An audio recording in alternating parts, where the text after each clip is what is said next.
Hoje nós vamos falar, no primeiro estudo, sobre a estrutura do saltério, né? E esse é um ponto fundamental dentro do nosso curso, a gente estudar sobre esse assunto, porque fica uma questão a ser perguntada a respeito do saltério, é que se existe uma ordem e sentido em relação aos livros que nós temos, os 5 livros do saltério. Será que essa formação ela é proposital, ela foi planejada? Se ela foi planejada, será que ela tem uma temática central que une esses livros? Será que cada livro tem um tema ou não, né? Ou foram montados assim sem nenhum planejamento? É sobre isso que nós vamos trabalhar nessa aula aqui, nesse capítulo do livro, falar sobre essa estrutura do saltério. Quando a gente pensa nessa questão da estrutura do saltério, pode parecer algo assim muito óbvio, muito lógico, e de fato não deixa de ser, mas essa questão de entender que cada livro tem um tema e os temas estão interligados um ao outro, a gente vai ver isso mais à frente, é algo que começou em 1981. Então, para a teologia, algo assim que começou em 1981 é muito recente, é muito cedo, é muito próximo de nós, quando se pensa em teologia.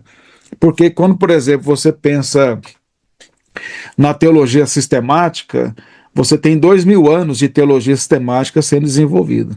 Discussões e discussões, concílios, livros, tratados, e o que nós temos hoje de teologia sistemática é algo assim que vem através de séculos sendo desenvolvido. Agora, quando você pensa em algo que tem décadas apenas que está sendo desenvolvido, é algo extremamente recente. Isso não quer dizer que antes desse período não tivesse aí alguns que já diziam que o saltério tinha um arranjo, uma organização. Mas não havia nada assim, realmente, um estudo aprofundado sobre o assunto. Eu acho que na aula anterior eu falei, por exemplo, que Agostinho já dizia que tinha uma ideia de que o saltério era um arranjo, tinha uma organização. Eu falei, por exemplo, de Martinho Lutero, que chamava o saltério de mini-bíblia. Mas essas declarações ainda eram muito superficiais em relação ao que se tem desenvolvido mais recentemente. Isso não é apenas com relação ao saltério. A gente pode pensar nisso também sobre a teologia bíblica. A teologia bíblica também ela vem mais da década de 80 para cá sendo mais desenvolvida. Então, há muitas coisas ainda a serem desenvolvidas com relação ao saltério, por conta desse entendimento que cada livro, os livros estão interligados e que há aí uma organização. Um dos estudiosos que melhor desenvolveu e começou esses debates com relação ao arranjo, à organização desses livros do saltério, foi um homem chamado Gerard Wilson.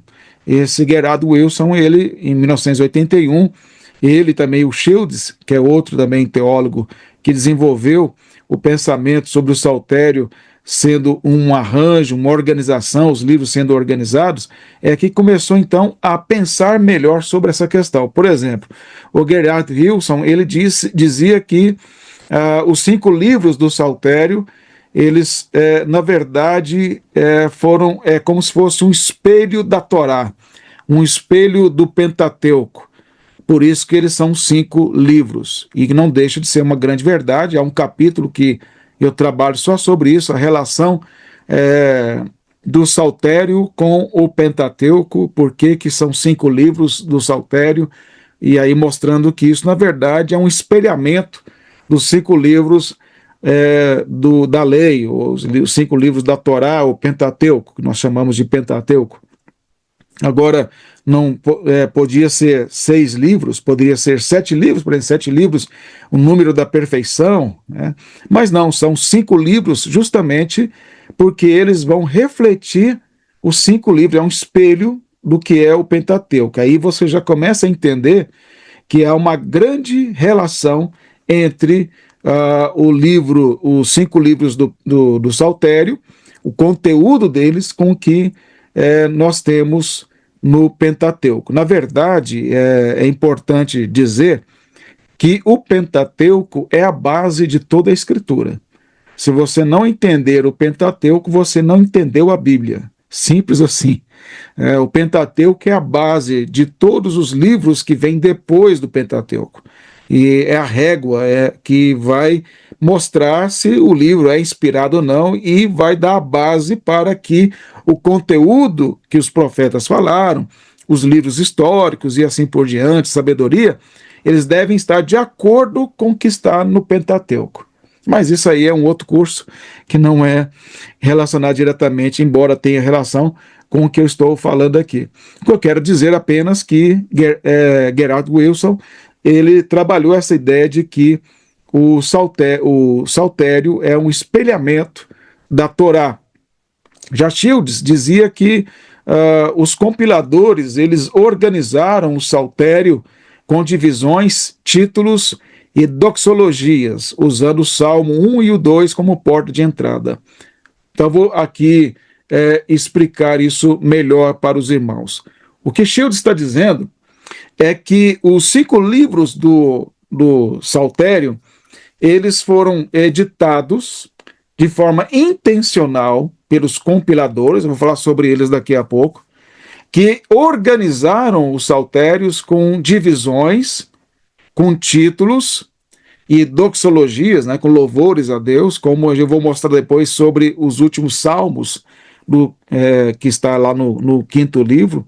Tudo isso é de uma forma intencional, organizada, bem planejada, e eles colocaram o Salmo 1 e o Salmo 2 como porta de entrada para todo o restante do saltério. Isso aqui já é algo extremamente profundo e importante para você pensar. O Salmo 1 e o Salmo 2, os dois juntos, na verdade, é como se fosse um salmo só. Eles formam ali a entrada para o saltério. Pensando eles de forma separada e unida ao mesmo tempo, é como se eles formassem ali um portal, né, para poder entrar nesse templo que é o templo do saltério.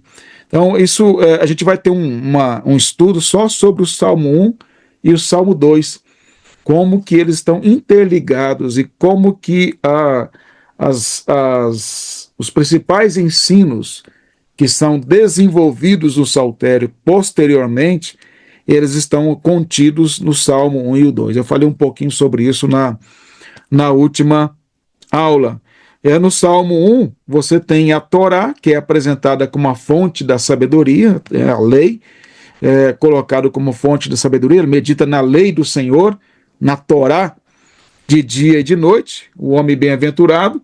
E você tem no Salmo 2 o reino do ungido do Senhor, e o reino do Senhor com o reino do seu ungido, o Salmo 2, que aparece aí como uma esperança futura para o povo de Deus. Eu vou adiantar uma coisa que eu acho muito legal, que eu cheguei à minha conclusão, né, nos meus estudos no saltério, é que o Salmo 1, e eu vou depois ter uma aula só sobre o Salmo 1 e o 2, como já disse, o Salmo 1, o bem-aventurado ali, não é a gente, o bem-aventurado ali é Cristo, que é o ungido do Salmo 2. E aí eu menciono o seguinte, o bem-aventurado do Salmo 1, que é Jesus, no Sermão do Monte ensina as bem-aventuranças para nós. Muito legal, eu acho isso aí. Então, no Salmo 1 você tem o bem-aventurado, que é Cristo, sendo ali prometido, e você tem no Sermão do Monte esse bem-aventurado encarnado, esse ungido do Senhor, ensinando aos seus cidadãos, aos seus servos, as bem-aventuranças do reino dele. Então, essa conexão do Antigo com o Novo Testamento, ela é fantástica. Mas exatamente essa visão de Shields de do Salmo 1 e o 2 como porta de entrada para o saltério que faz com que a gente entenda melhor o que de fato o Salmo está, ou o saltério está nos ensinando. A gente tem por conta que, como eu já disse, esse estudo ele é mais recente, da década de 80 para cá, nós temos a tendência de considerar essa coleção de 5 livros do Saltério como sendo algo sem um propósito definido. E aí acontece que a gente acaba tendo uma visão muito pequena com relação ao saltério, muito míope com relação ao saltério. Não é possível a gente rastrear cada estágio do processo de formação dos livros, de cada composição. A gente tem algumas deduções, eu vou falar sobre isso depois, de períodos em que esses livros foram formados aí para chegar ao ponto final que nós temos hoje, que são 5 livros, mas nós temos aí algumas pistas que são dadas desse processo. Nós temos, por exemplo, períodos da composição dos salmos, e alguns, né, não todos, aqueles que nós temos em itálico ali no começo, que é o verso primeiro, que é o compilador quem colocou, e nós consideramos essa parte inspirada, não em negrito, mas em itálico, porque foi o compilador quem colocou. E aí é uma outra coisa importante que eu já vou dizer agora, que vou depois falar com mais propriedade, que é outro grande erro, para mim foi a grande virada de chave, e é um grande erro não entender que os compiladores são inspirados. Compreender que os autores dos salmos são inspirados, todos nós sabemos, entendemos perfeitamente. Agora, é preciso entender que os compiladores foram inspirados por Deus para montar da maneira que estão montados aí. Então, não só o salmo em específico está te ensinando, mas o local onde ele está e os salmos que estão ao seu redor, a coleção que ele faz parte, tudo isso é um arranjo poético inspirado por Deus, que conduziu tanto autores de salmos como também os compiladores que montaram da maneira que nós temos hoje. Então isso para mim, pelo menos, foi uma mudança assim, gigantesca na visão em relação ao saltério. Outra coisa importante também que nós temos de dicas, né, de pistas aí nesse processo de formação dos livros, é que nós temos pequenas composições de salmos. Não eram apenas...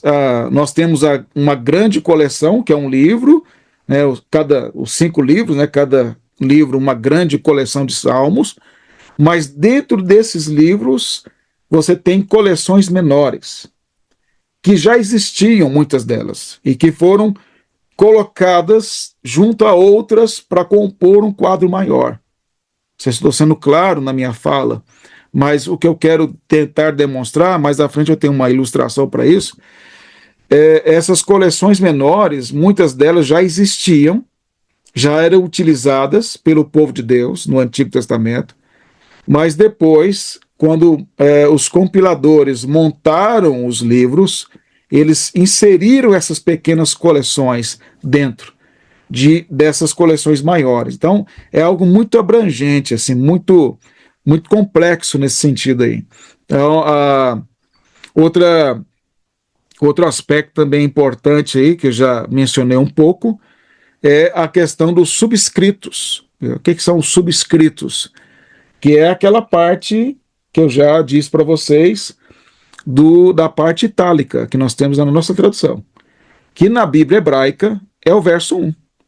Então, eu, como já sei que é o verso 1, todas as vezes que eu vou ler um salmo para a minha igreja, seja na liturgia, seja pregando, e até porque na minha igreja eu já dei esse curso no Instituto, então os membros da minha igreja já sabem, né? Se eu não fizer, eles vão me corrigir.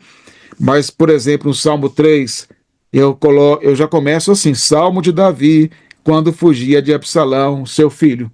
E aí, Senhor, como tem crescido o número dos meus adversários. Então, eu já leio esse subscrito como sendo o verso primeiro, porque de fato ele é. Ele não foi escrito por Davi. Vamos usar esse exemplo aqui, o Salmo 3. Por isso que eu falei para vocês estarem com a Bíblia aberta aí, porque eu vou estar citando assim durante a aula e você vai confirmando. Eu peguei aqui, assim, sem planejar, o Salmo 3. O Salmo 3 tem o subscrito: Salmo de Davi, quando fugia de Absalão, seu filho. Isso aqui não foi Davi quem escreveu. Isso aqui foi o compilador. O que Davi escreveu a partir do que nós temos em português aí, o verso primeiro: Senhor, como tem crescido o número dos meus adversários, e assim continua. Mas, como o compilador ou os compiladores são inspirados por Deus, o que ele coloca aqui é inspirado e deve ser lido como texto inspirado. E é por isso que eu li, não a parte que está em negrito. Em negrito aí, confiança em Deus, na adversidade. Essa parte aí não. Essa parte aí é da tradução para o português e não é inspirado, embora possa ajudar e às vezes atrapalha, né? Essas partes em negritos na Bíblia às vezes atrapalham porque às vezes divide erradamente, como lá em Efésios, lá em outros textos, que às vezes não é para dividir o texto e coloca divisão. Mas esse é um outro assunto, para hermenêutica, não é para o saltério aqui, mas é a minha empolgação de falar disso. Mas vamos lá, continuando aqui, irmãos, dentro dessa questão, nós não podemos pensar que os 5 livros do Saltério foram montados sem um planejamento de Deus através dos compiladores por algumas razões, né, que nós não podemos pensar assim. Primeiro, que seria uma afronta pensar isso com relação à sabedoria de Deus. Pensa comigo. Nós, quando vamos escrever alguma coisa, nós planejamos para escrever. Esse curso aqui é baseado, estou fazendo esse material, né, essa apostila que se tornará um livro um dia, e eu tenho um planejamento. Cada capítulo, as subdivisões, tentando ser didático, tentando fazer conexões lógicas, toda hora estou corrigindo para tentar ficar melhor. Você vai lapidando, né? Você vai lapidando. Agora, imagine que Deus iria nos dar um saltério, que eu já expliquei o que quer dizer, um saltério com 5 livros, com salmos que compõem esses 5 livros, sem nenhuma conexão entre eles, sem nenhuma lógica, nenhuma didática entre o livro e o outro, sem nenhuma transição de um livro para o outro, sem que nenhum tema estivesse ligado ao outro, ou que estivesse pelo menos temas. Quando nós olhamos, por exemplo, os inários, né? Inário presbiteriano, vamos colocar o Novo Cântico, ou o inário da Igreja Presbiteriana Renovada, com os irmãos que estão participando, ou qualquer inário que alguns que eu conheço, outros que eu não conheço, mas todos seguem o mesmo padrão. Vou usar o que eu tenho mais acesso e conheço melhor, o Novo Cântico. Você tem lá o inário Novo Cântico, ele tem os hinos colocados dentro de temas. Você tem temas de invocação, de confissão de pecados, você tem de gratidão, e assim por diante. Quem organizou com temas, porque é didático. Você sabe onde encontrar ali os hinos adequados dentro de uma estrutura didática do inário. Penso eu que os editores do Novo Cântico e também de outros inários devem ter imitado o Saltério. devem ter imitado o Saltério fazendo isso. E não foram eles que inventaram esse princípio aí. Então, pensar que os salmos foram colocados de forma aleatoriamente ali, sem nenhum planejamento, é uma afronta à sabedoria de Deus. É uma afronta a esse planejamento que naturalmente Deus teve ao longo dos séculos de montar através dos compiladores o que nós temos. Um segundo aspecto é que os temas principais e subtemas dos Salmos estão em harmonia com o restante das Escrituras, principalmente com o Pentateuco, o que revela uma intenção didática e revelatória. O que eu quero dizer? Os temas que estão nos livros do Saltério e nos subtemas, cada livro tem um tema e em cada livro tem subtemas. Então, os temas e subtemas de cada livro do Saltério estão de acordo com o Pentateuco e estão de acordo com o restante das Escrituras.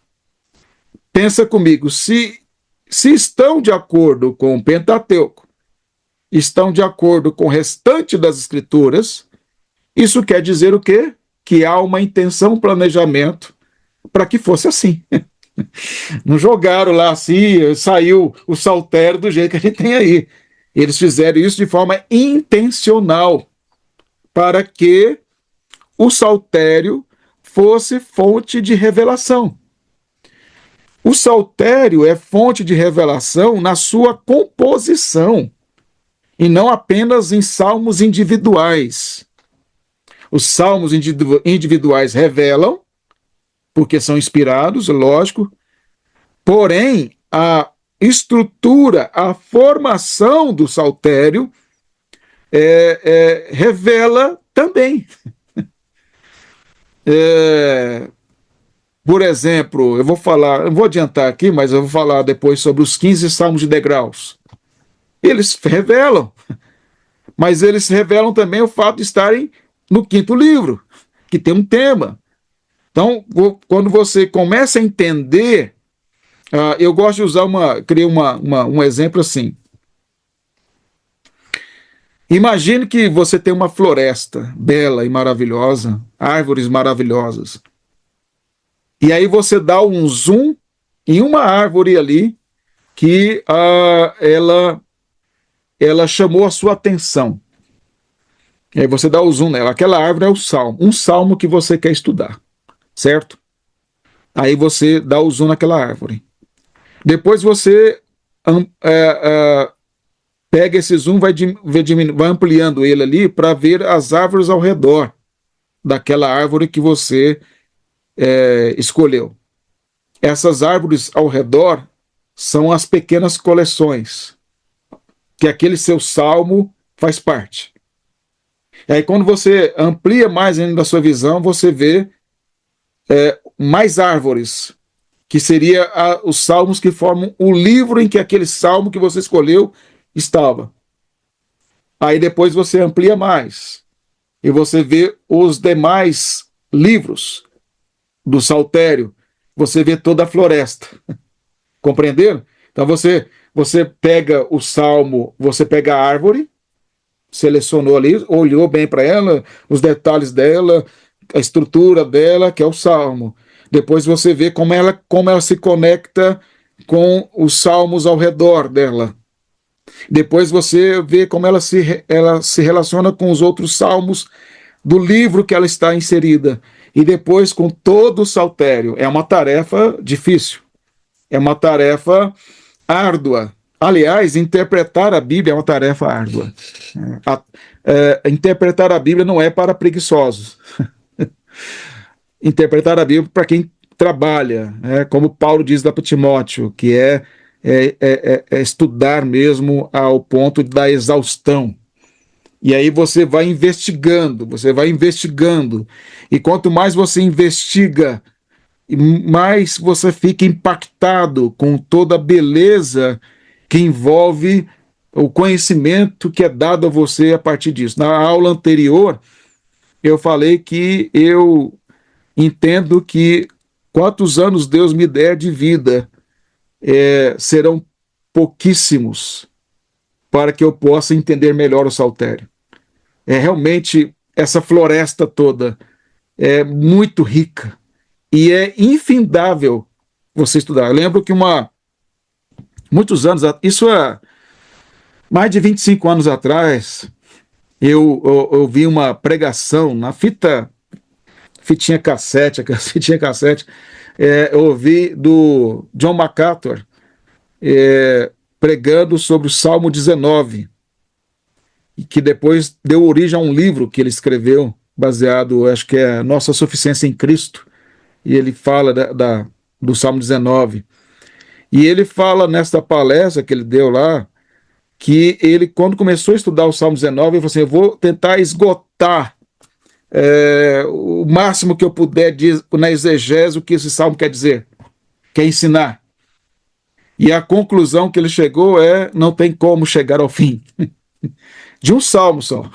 Não tem como chegar ao fim. Imagina o saltério.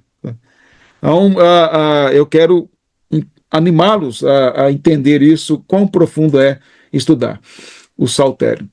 Aqui uma citação de Agostinho, só para demonstrar o seguinte: eu disse que em 1981 que começou a desenvolver melhor, com mais profundidade, essa questão da estrutura do saltério. Mas Agostinho já dizia que, embora o arranjo dos salmos, que me parece conter o segredo de um poderoso mistério, veja, ainda não era algo ainda aprofundado por eles, né? Nem tinha tanta coisa para eles estudarem ainda, que não há culpa nenhuma neles nesse sentido, ainda não tenha sido revelado a mim. Então ele reconhece que há um arranjo, mas ainda há um segredo, algo que ainda não havia sido revelado a ele. Pelo fato de somarem um total de 150, eles sugerem algo até mesmo para nós, cujos olhos da alma ainda não foram penetrados pela profundidade de todo o seu arranjo, sobre o que podemos, sem sermos atrevidos, até onde Deus permite, ser capaz de falar. O que só quis demonstrar com essa citação de Agostinho é que ele já reconhecia que era um grande desafio. Ele já perguntava por que 150 salmos, né? Qual a razão disso aí? Mas ele não teve tempo para estudar sobre esse assunto, estudou sobre outros também que eram importantíssimos por aquele tempo. O que nós temos claramente, assim, sem grande esforço para perceber, é que os salmos, eles têm ênfases específicas, eles têm estruturas didáticas, estrutura teológica do início ao fim e um arranjo que permeia todos os livros. Isso você percebe, se começar a estudar, você verá isso sem necessidade desse curso aqui. Você perceberá que existem ênfases específicas, que há uma estrutura, que há uma questão teológica. Agora vamos pensar o seguinte: a maioria dos evangélicos, eu vou dizer, de igrejas históricas, de igrejas reformadas, de igrejas sérias e bíblicas, como aqui estão representadas, ou seja, não há nenhuma má intenção, mas a grande maioria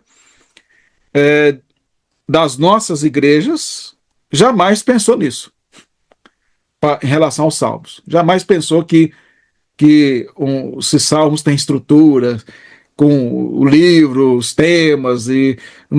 Por quê? Porque eu olhava só para a árvore, uma única árvore, e nunca conseguia entender que havia alguma conexão. Eu vou dizer uma coisa para os irmãos, que é uma prática que eu tenho no meu ministério. Quando eu vou pregar, e eu já faço isso há mais de 2 décadas, quase 3, então é toda semana, praticamente. É algo que eu sempre penso quando eu vou estudar um texto. Primeiro, assim, eu tenho que fazer perguntas inteligentes para o texto. E o texto tem que me responder. Então eu fico perguntando. Uma vez eu estava aqui estudando um sermão de prova de um aluno do seminário, e eu estava no sofá da minha casa, meu filho do meu lado, e eu falando sozinho. E ele: o que é isso, pai? Eu estou conversando com Davi.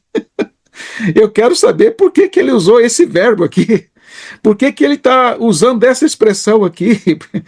E de fato eu estava conversando com Davi. Davi, por quê? Aí é uma didática só para mim mesmo, né? Não é loucura, não.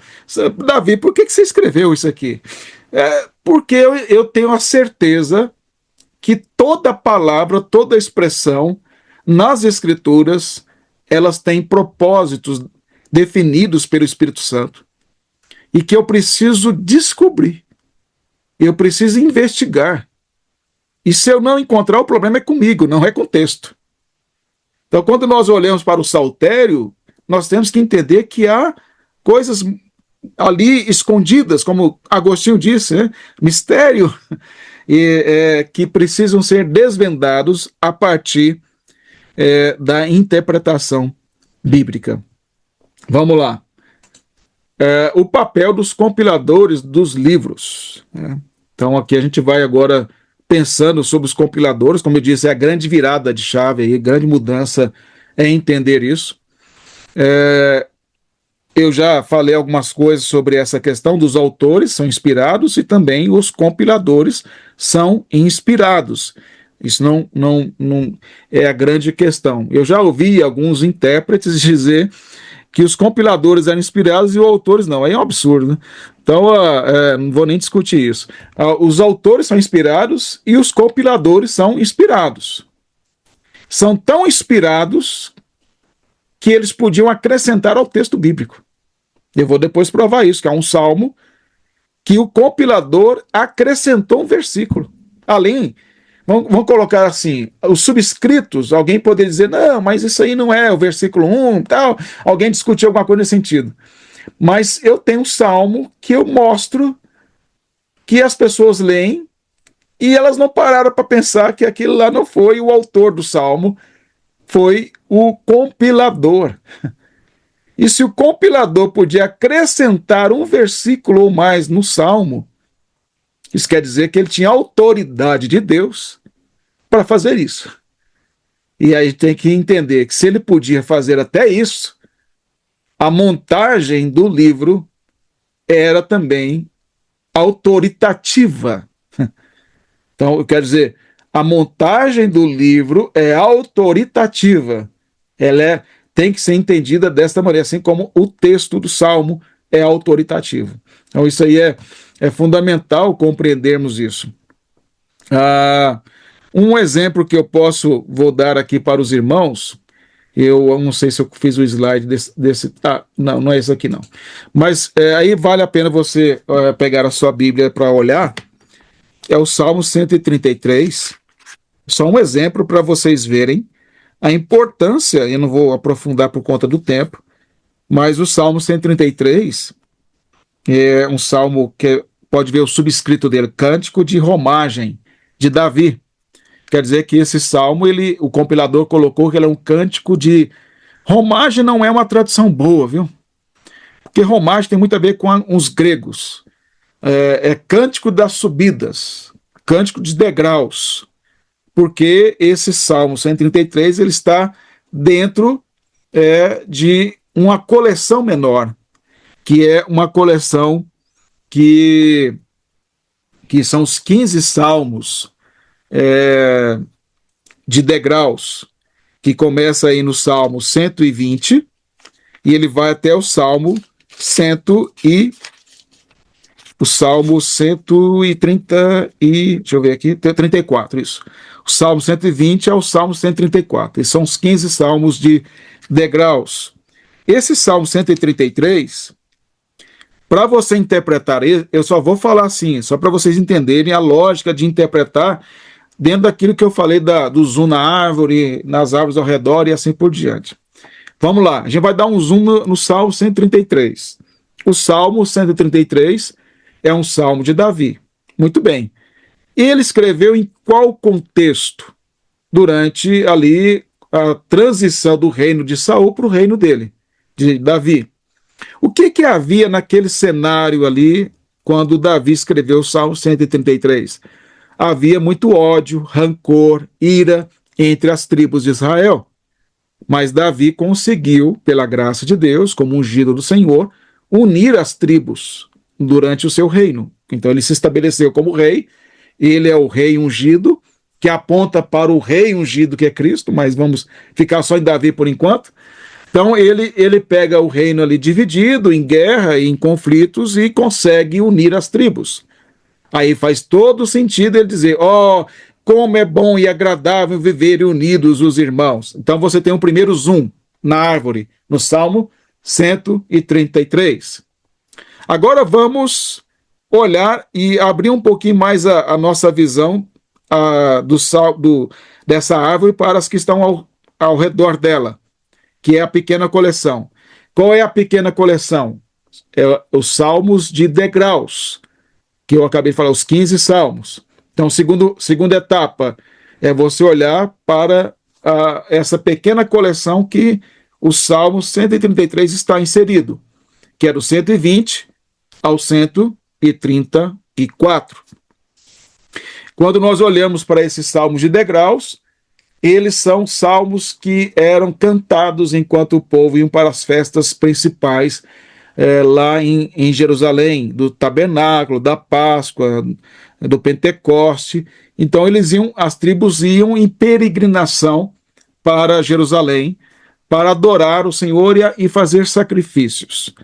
Enquanto eles iam, eles cantavam esses salmos, que era uma maneira de serem doutrinados. Por que eram 15 salmos? Embora não haja provas arqueológicas disso, há evidências fortíssimas de que haviam 15 degraus no templo.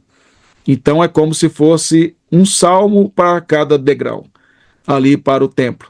E eles então cantavam. Então agora nós temos uma visão mais ampla. Por quê? Porque o Salmo de Davi, ele foi composto no contexto de união das tribos quando elas estavam em conflito. Agora, há também o sentido de que esse salmo é usado dentro de uma coleção posterior ao reino de Davi, bem depois dele, em que o povo está voltando, vai para o templo adorar o Senhor. Então, veja, na época de Davi nem tinha templo, era tabernáculo. Agora, na coleção, já havia templo, e era o segundo templo ainda. E eles iam para adorar o Senhor. Agora, uma visão mais ampla agora, é que olhando mais árvores agora, ao redor dessa árvore do Salmo 133, é olhar o livro em que o Salmo 133 está inserido, que é o quinto livro, o último livro do Saltério. Ele está no último livro do Saltério. E agora, qual é a importância disso? O quinto livro do Saltério foi montado pós-exílio, quando o povo está voltando, reconstruindo Jerusalém, reconstruindo o templo, o segundo templo, e a nação está sendo reconstruída espiritualmente, teologicamente, ali nesse período. Agora ampliou mais ainda. Como é bom e agradável viverem unidos os irmãos, ainda amplia mais ainda, porque é um processo, ela está dentro de um livro onde há um processo de restauração do povo e da esperança do povo, porque o tema principal do quinto livro é a consumação, é o anseio pela vinda do rei ungido, que é bem depois de Davi. Então veja, você tem um período que o Salmo de Davi foi escrito, você tem um período em que a coleção foi montada, e você tem um período em que tudo isso é colocado dentro de um livro, que é o quinto livro. E o que isso tudo implica? Mostra que Davi não é o rei ungido que iria consumar a vitória, mas ele apontava para o rei esperado, o rei ungido que virá para consumar a vitória, que é Cristo Jesus. Então você tem Cristo no Salmo 133. Não sei se eu consegui ser claro, né? Porque é um monte de informação aqui. Mas eu estou tentando ser mais sucinto possível aqui para entender. É uma progressividade. Vamos lá. Salmo 133, escrito por quem? Por Davi. Davi aponta para quem? Para Cristo. Ele é a casa, ele levanta a casa de Davi. Ele une as tribos. E, de fato, era agradável e maravilhosa a bênção de Deus sobre a união das tribos. Agora, os 15 salmos, que é os salmos de degraus, que o 133 está inserido, serviu para que o povo pudesse relembrar as promessas de Deus, relembrar a questão da casa de Davi, a promessa de um ungido da casa de Davi, e eles faziam isso enquanto caminhavam para o templo. Agora, ele está inserido dentro de um livro que o tema é a consumação. Agora, isso mostra o quê? Que eles estão esperando o dia que virá o rei da casa de Davi, que vai restaurar a casa caída de Davi. E esse é quem? Jesus. Que está prometido aonde?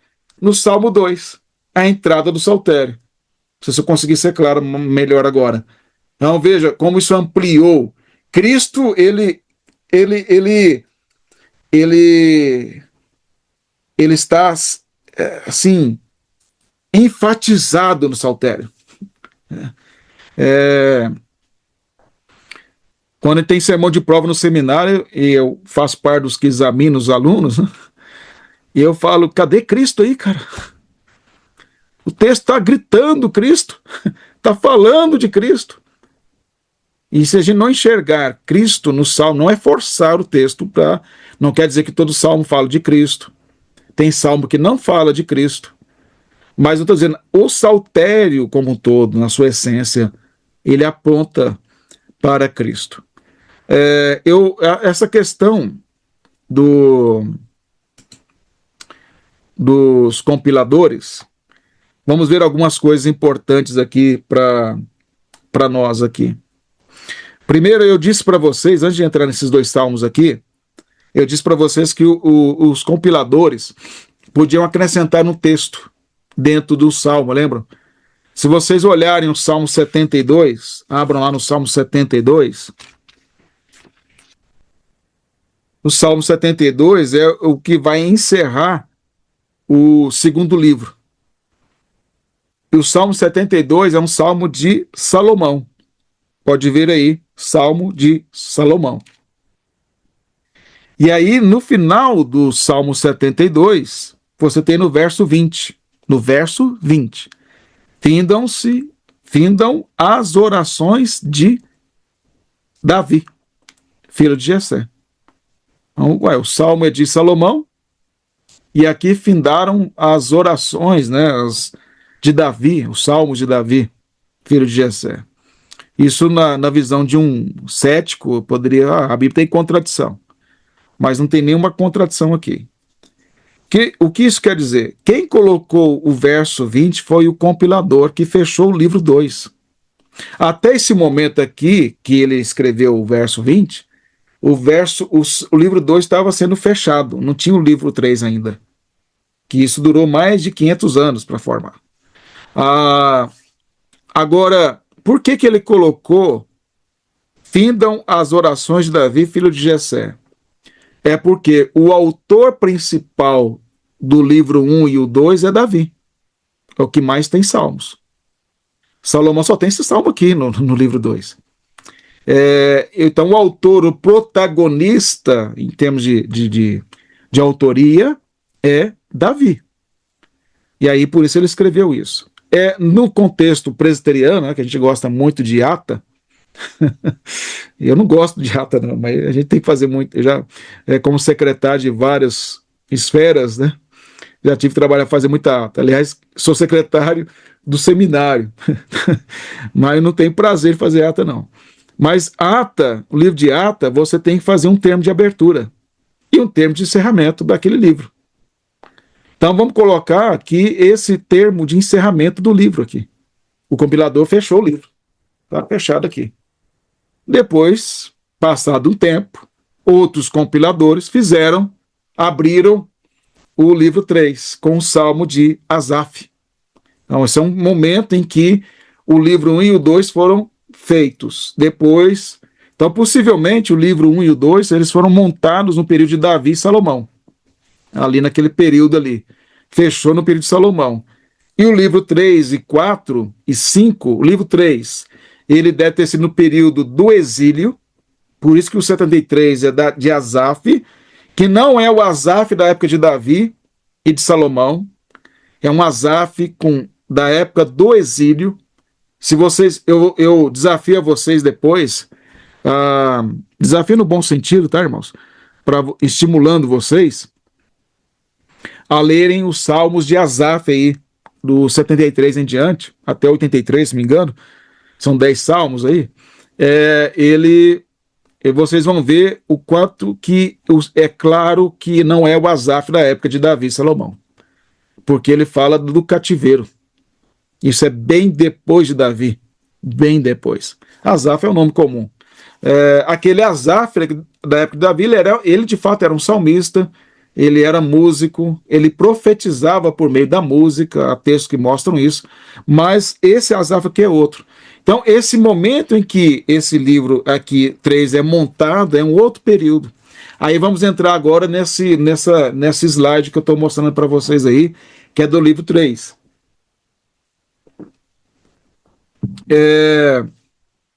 O livro 3 começa com o Salmo de Asaf, certo?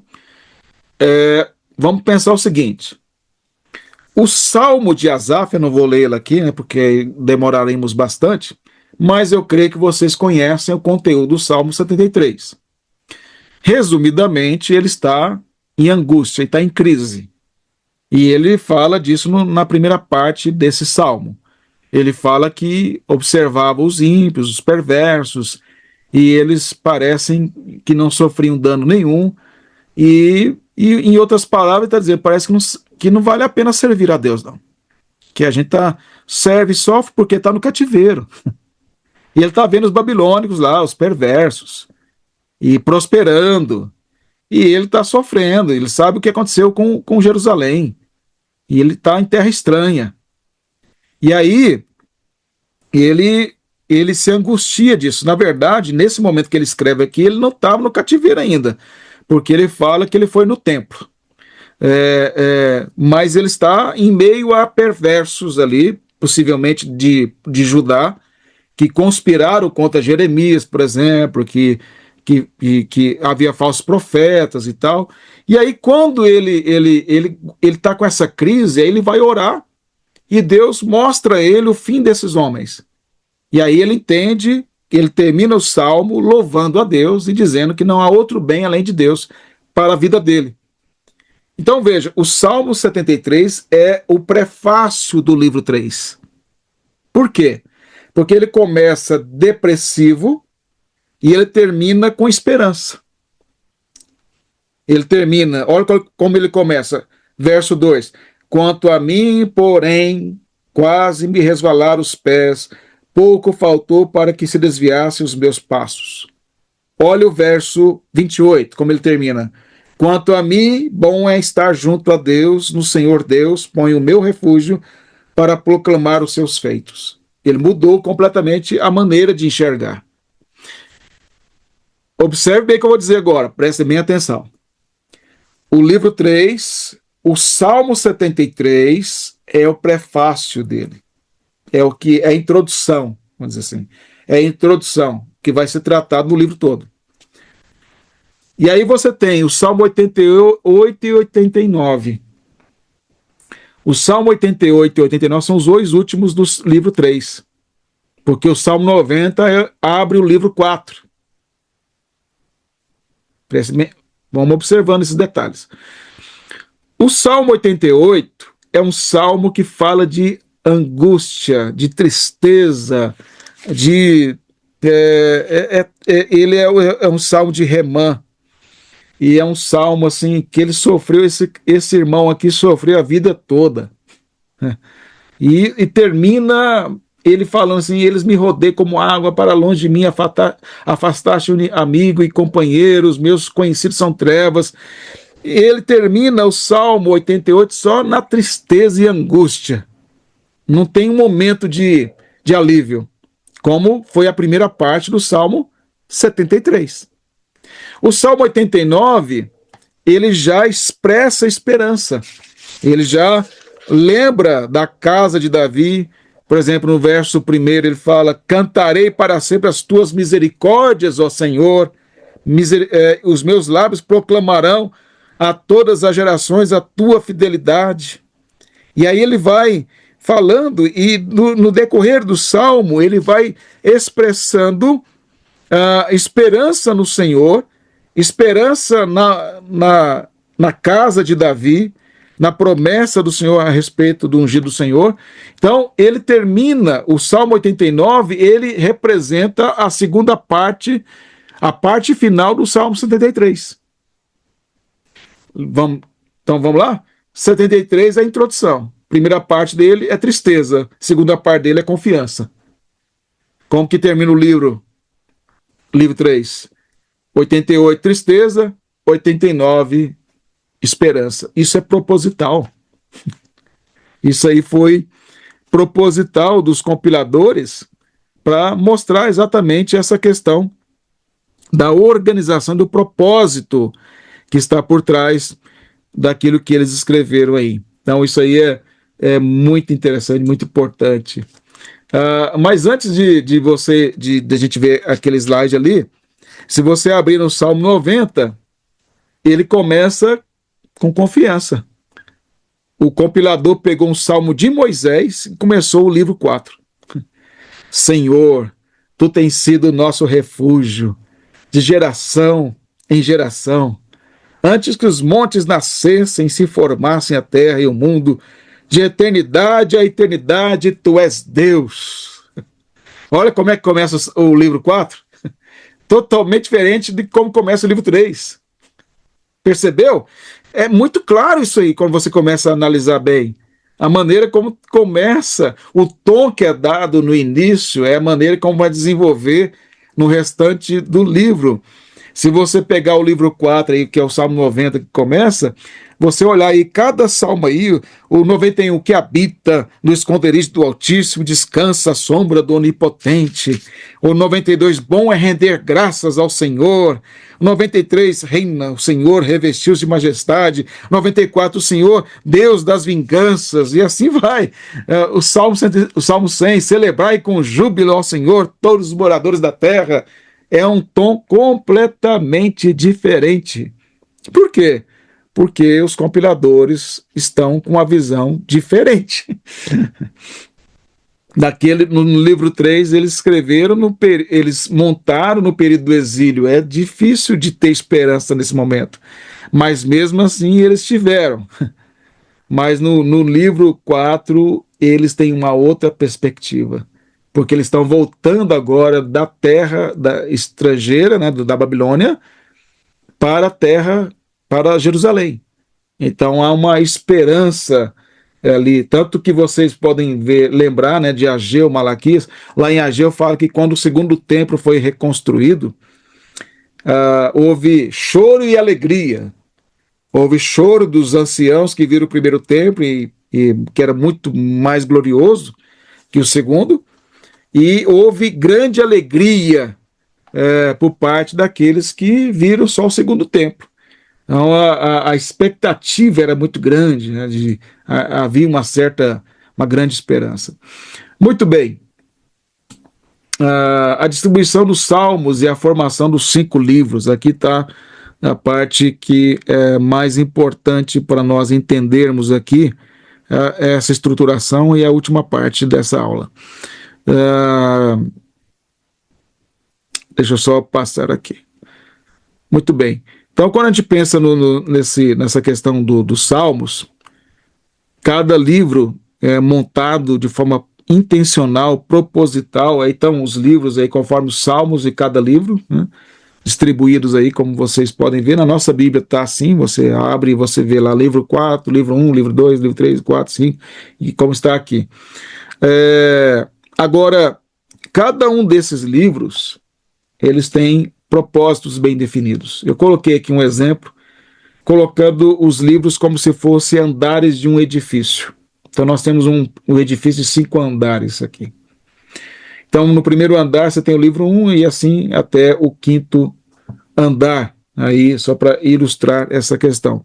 Agora, cada livro tem um tema, e aqui é o ponto mais importante. No livro 1, que é do Salmo 1 ao 41, qual que é o tema desse livro 1? É confrontação. E qual confrontação é? O livro 1 começa dizendo do reino do Senhor e do seu ungido, no Salmo 2. E os reis da terra, os príncipes e agentes, eles conspiram contra o Senhor e o seu ungido. Salmo 2. Então, Deus, o Senhor, estabeleceu o seu reino com o reino do seu ungido. O ungido do Salmo 2, ele é vassalo do Senhor, que é o suzerano. É uma linguagem de aliança, viu, irmãos? Isso é muito importante para entender. O Senhor, Yahvé, ele é o suzerano, ele é o Senhor dos céus e da terra. Ele é o dono de tudo. O ungido ali do Salmo 2, que é Davi, que aponta para Cristo, ele é o vassalo, ele é o servo, rei-servo do Senhor. E aí você tem o rei dos céus, que estabelece um reino na terra, e esse rei na terra é o seu representante aqui, como Adão foi, para estabelecer um reino, certo? Se você quiser saber mais, tem meu livro, viu? Andando com Deus da Aliança, que eu falo sobre isso. E aí, pensa comigo aqui. O reino do Senhor é dos céus, que reina através do seu ungido na terra. Se você pegar o Evangelho de Mateus, que escreveu para judeus convertidos, ele chama o reino de Cristo de reino dos céus. Por quê? Porque o reino dos céus é exatamente essa fusão entre o reino do Senhor com o reino do seu ungido, como sendo um só. Agora, os povos, os reis da terra, guiados por Satanás, eles não querem que esse reino se expanda. Por isso eles perseguem Davi e depois perseguem Cristo e a sua igreja. Mas pensando só em Davi por enquanto, o tema é confrontação, confronto do reino do Senhor do seu ungido com os reis da terra. Confronto, batalha. Davi sofre, é cercado por inimigos, é o tema do livro 1. Os salmos falam muito dessa confrontação. Se você ler o Salmo 3, Davi fala muito sobre isso. Todos os salmos dele vão falar sobre isso. Livro 2. O livro 2 é comunicação. A comunicação, qual é a comunicação? Deus fala para esses povos, se arrependam. Se arrependam enquanto é tempo. Se vocês se arrependerem, eu vou perdoar. O Salmo 2, ele dá o tom para todo o saltério. Lembra que eu falei Salmo 1 e 2? No Salmo 2 ele fala assim, beija o filho para que o pai não se irrite. Então, se eles se beijarem o filho, o ungido, se renderem a ele, ao reino do seu ungido, o pai vai perdoar. Então, o livro 2 é uma comunicação para que os povos se arrependam e louvem ao Senhor. O livro 3 é devastação. Qual é o salmo que começa o livro 3? Salmo 73, que a gente viu agora há pouco. O Salmo 73, o livro 3 é devastação, por quê? Porque ele foi composto no período do exílio. E parece que os inimigos venceram.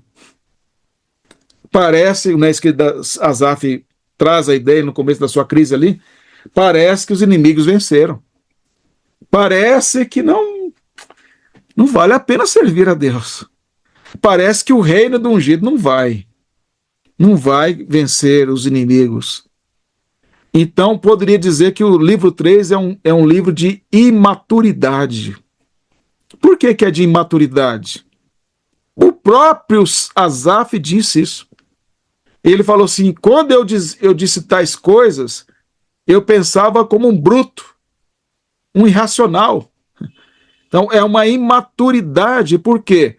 Porque se nós conhecemos o Senhor, ele não vai deixar de cumprir as suas promessas redentoras. E ele governa as nações. Não importa se a gente está debaixo de perseguição, de aflição. Como disse Abacuque, o justo, lá no livro de Abacuque, Deus disse a Abacuque, o justo viverá pela fé. Viver pela fé não é viver pelas circunstâncias, mas é a fé de que Deus vai cumprir as suas promessas redentoras. Porque o grande propósito de Deus é formar para si um povo através de Cristo. E ele vai cumprir, esse é o plano principal. Então, o livro 3 é imaturidade. O livro 4 é amadurecimento. A gente começa com o Salmo 90, que eu falei. Deus é o nosso refúgio. Eles voltam lá para Moisés. Ele é a nossa fortaleza. As nações vão se render a ele. E elas vão tributar louvores a ele. E o livro 4 ele é formado no retorno para Jerusalém. O livro 5 é o livro da consumação. É o livro que fala da vinda do Messias, novamente, reacende a chama. Fala do reino restaurado, termina com aleluia. Os 5 últimos salmos terminam com aleluia, para dizer louvado seja o Senhor, todo ser que respira, louve ao Senhor, e assim por diante. Então, veja, é muito abrangente, né? A gente pensar em cada um desses salmos. Estou terminando a aula já, viu, irmãos? Vamos lá. Os 5 livros terminam de forma planejada. Olha que interessante isso aqui. Ó. Eu acho, né, pelo menos, muito interessante. Espero que você ache também. No final de cada livro tem uma maneira idêntica de terminar, que foram os compiladores que fizeram. Em cada um desses aqui, cada salmo desses aqui é o último salmo de cada livro. Então, o Salmo 41, que encerra o livro do 1, bendito seja o Senhor Deus de Israel, de eternidade para eternidade, amém e amém.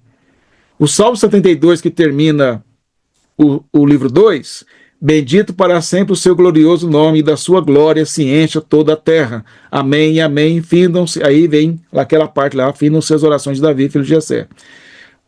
O livro 3, Salmo 89 e 52, bendito seja o Senhor para sempre, amém e amém. Livro 4, bendito seja o Senhor Deus de Israel, de eternidade a eternidade. Todo o povo diga amém, aleluia. E como termina o livro 5, que aí vai fechar o saltério? Todo ser que respira, louve ao Senhor. Tem como isso não ser planejado? Qual é o grande ensino? Bendito seja o Senhor. Bendito quer dizer, fale bem dele. Exalte a ele. Glorifique a ele. Louve a ele. Então, isso é a doxologia dos Salmos. Quando você olha para o final do livro 5, você tem lá os Salmos de aleluia. Aleluia, louva a minha alma ao Senhor. Começa com aleluia, cada salmo termina com aleluia, do 146 ao 150. E aí finaliza todo ser que respira, louve ao Senhor. Como se o 150 fosse o clímax. Ó, irmãos, pensa comigo aqui, ó. Abra no Salmo 150, só para vocês verem, sim, como faz todo sentido. Pensando nisso aqui. Eu vou ler o Salmo 150 agora, com isso tudo que eu falei em mente para vocês, tá? Vou ler só, não vou comentar não. Mas vou ler para você entender que o 150 é a coroa de tudo. Fecha tudo. Salmo 150. Aleluia. Louvai a Deus no seu santuário, louvai-o no firmamento, obra do seu poder. Louvai-o pelos seus poderosos feitos, louvai-o consoante a sua muita grandeza. Louvai-o ao som da trombeta, louvai-o com saltério e com harpa, louvai-o com adufes e danças, louvai-o com instrumentos de cordas e com flautas, louvai-o com símbolos sonoros, louvai-o com símbolos retumbantes. Todo ser que respira, louve ao Senhor. Aleluia. Que coisa maravilhosa. Eu não sei se vocês ficam empolgados, mas eu fico. Da formação do saltério, né? Isso aí é algo muito importante para a gente pensar. Quem eram esses editores, né? E que nós podemos aprender desses com relação aos compiladores aqui. Quando a gente pensa nos compiladores, pensar na identidade desses homens aí, é difícil entender de fato quem eles eram, né? Mas nós temos primeiro entender o seguinte, que aqui é só questão de como encerra cada livro, depois eu explico isso aqui para vocês. Mas entender o seguinte: os compiladores eram poetas, assim como os autores dos salmos. Possivelmente, alguns desses compiladores até mesmo escreveram salmos. Então, eram pessoas extremamente habilidosas, capacitadas mesmo, eruditas no conhecimento. E um forte candidato a ser pelo menos o compilador final do Saltério, que fechou ali o quarto que montou o quarto e o quinto livro, e depois fecha todo o Saltério, um forte candidato, não estou dizendo que é ele, não, tá? Um forte candidato é Esdras. Esdras é, de fato, um forte candidato. Porque ele era um escriba versado na lei de Moisés, como está lá em Esdras 7. Era alguém realmente piedoso, conhecedor, autor do livro de Esdras e Neemias, alguém de muito reconhecimento. E ele pode ter sido essa pessoa que finalizou o Saltério aí, ali depois do exílio. E aí eu vou dizer mais. Depois a gente vai entrar melhor nisso aí, mas o Salmo 2 foi escrito por Davi, não há dúvida disso, porque o Novo Testamento fala. Agora, o Salmo 1, possivelmente, esse aí é quase, posso dizer com certeza, que não foi Davi quem escreveu. É possível, apenas possível, que Esdras tenha escrito o Salmo 1. E ele fez o Salmo 1 para conectar com o Salmo 2, como introdução de todo o saltério. E aí ele fez toda essa montagem que faltava para fechar tudo. Isso aí é possível ter ocorrido de fato. Calvino, por exemplo, achava que era Esdras o compilador aí que montou, fez toda essa coletânea. Então existem pessoas aí fortíssimas que defendem isso. Um exemplo que vocês podem ter de compiladores é em Provérbios 25:1. Se vocês olharem lá em Provérbios 25:1, fala assim, ó: são também estes provérbios de Salomão os quais transcreveram os homens de Ezequias, rei de Judá. Aqui em Provérbios 25:1 está declarado o papel dos compiladores. Os homens de Ezequias é que montaram o livro de Provérbios. Eles transcreveram os provérbios de Salomão e eles fizeram parte da montagem do livro de Provérbios. Não diria que eles são os compiladores finais do livro, que pode ter sido também Esdras, que finalizou, mas é um outro curso. Mais para frente, se vocês quiserem fazer um curso de literatura e sabedoria comigo, aí a gente faz.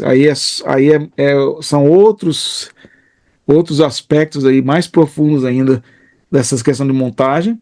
Mas um exemplo para vocês entenderem é o seguinte: quando você olha lá por Provérbios capítulo 1, do verso 1 ao 7, aquela parte lá não foi Salomão que escreveu, não. Aquilo lá foi o compilador que escreveu. É como se fosse o prefácio aí do livro de Provérbios. Então, o compilador tinha esse papel.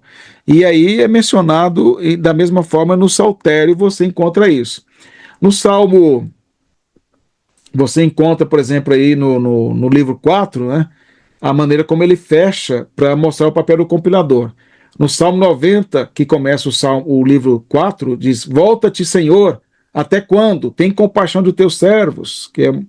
Aí no Salmo 106 vem a resposta, com outro salmo: lembrou-se o Senhor, lembrou-se a favor deles de sua aliança e se compadeceu segundo a multidão das suas misericórdias. Veja, o livro 4 começa com a pergunta e o livro 4 termina com a resposta ao clamor do povo. Isso aí, quem colocou o Salmo 90 lá e o 106 para responder?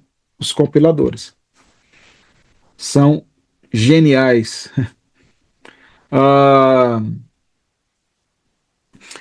Aqui a questão aqui que eu coloco para vocês é a questão de distância entre essa montagem toda que é feita aí dos salmos, o período de composição, né?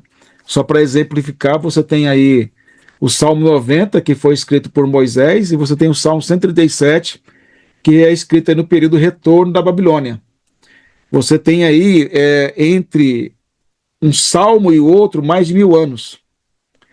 Então, o período de montagem do saltério é um período aí que durou vários séculos para ter o que nós temos hoje. Não foi uma montagem de uma hora para outra. Você tem salmos que distanciam um do outro, em termos de tempo, mais de 1000 anos. Não quer dizer que o saltério foi montado durante 1000 anos.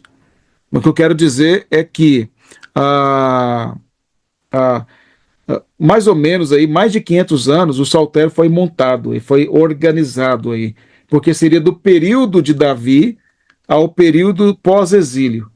Então, o que nós temos de montagem é um período, é um trabalho árduo, que demorou muito tempo para terminar essa obra-prima que nós temos aí, que são 5 livros aí, só para que os irmãos tenham a ideia. Aí eu coloco aqui alguns estágios que fizeram parte da montagem desses 5 livros. Você tem poemas isolados, salmos isolados, como de Moisés, por exemplo, que eu acabei de mostrar, um salmo isolado. Você tem depois coleções menores, montagens de coleções menores, que, por exemplo, como os 15 Salmos de Degraus, por exemplo. Você tem livros do Saltério sendo montados, como eu mostrei para vocês lá, o livro 1 e 2 foi montado num período, depois o 3, depois o 4 e o 5. E você tem a edição final, que é aquilo que possivelmente Esdras fez, que foi finalizar tudo e fechar. Isso aí durou séculos para serem feitos. E o Saltério canônico, que é aí o reconhecimento que esse saltério é inspirado por Deus, tanto reconhecido pelos judeus do Antigo Testamento, como também reconhecidos pela Igreja no Novo Testamento e por toda a história da Igreja, reconhecido dessa maneira. Aqui, tá bom. Então, só alguns detalhes assim com relação a relação a essa questão aí. Quando você pega aí, primeiro, esses poemas isolados, como eu disse, aí você encontra eles dentro de livros históricos, dentro do Pentateuco. Você encontra alguns salmos que estão no Saltério, eles estão, às vezes, alguns deles, eles estão em livros do Pentateuco ou nos livros históricos, que você pode encontrá-los lá, foram retirados de lá e colocados no Saltério. O segundo estágio aí, que é preservação e coleção dos salmos aí, mostra que havia coleções menores montadas que a comunidade de Israel usava para cantar, para louvar e adorar o Senhor, e era reconhecido como sendo inspirados por Deus. Então esse é o segundo estágio aí que eu comentei. Por exemplo, coleções menores aí. No meu material eu explico melhor em detalhes para vocês. O Salmo 113 ao 118 é uma coleção menor, que era usada em festividade da Páscoa. O Salmo 120 ao 134, que é os de degraus para a peregrinação.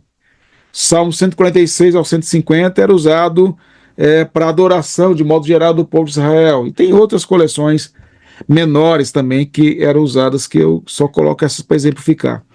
E aí você tem a edição final, que mostra que o que é importante aqui, só para a gente terminar, é que nessa edição final, a mente por trás de tudo isso não era dos compiladores, mas era a mente do Espírito. A mente do Espírito Santo. É ele quem está por trás de tudo. E aí ele conduz esses compiladores a montar desta maneira para apontar para Cristo. Coisas que nem os próprios compiladores podiam compreender a dimensão, mas na mente do Espírito tudo isso já estava pronto. E ele vai dando isso com o tempo na história para que seja revelado. Essa é a grande maravilha das Escrituras, né? A mente do Espírito que está por trás de tudo isso aí. E aí você tem nessa edição final o que eu mencionei para vocês, que é a colocação do Salmo 1 e o 2 para a entrada do Saltério. A Talmud considerava o Salmo 1 e o 2 como sendo uma só composição, né, e fazendo parte da entrada de todo o saltério. Muito bem, o saltério, então, finalizando aqui a minha aula, que nós aprendemos que o saltério não é uma coleção aleatória, mas montada e organizada pelo Espírito Santo, através de autores e compiladores que fizeram para que nós pudéssemos aprender sobre essas grandes verdades aí. Então, eu finalizo aqui a minha aula.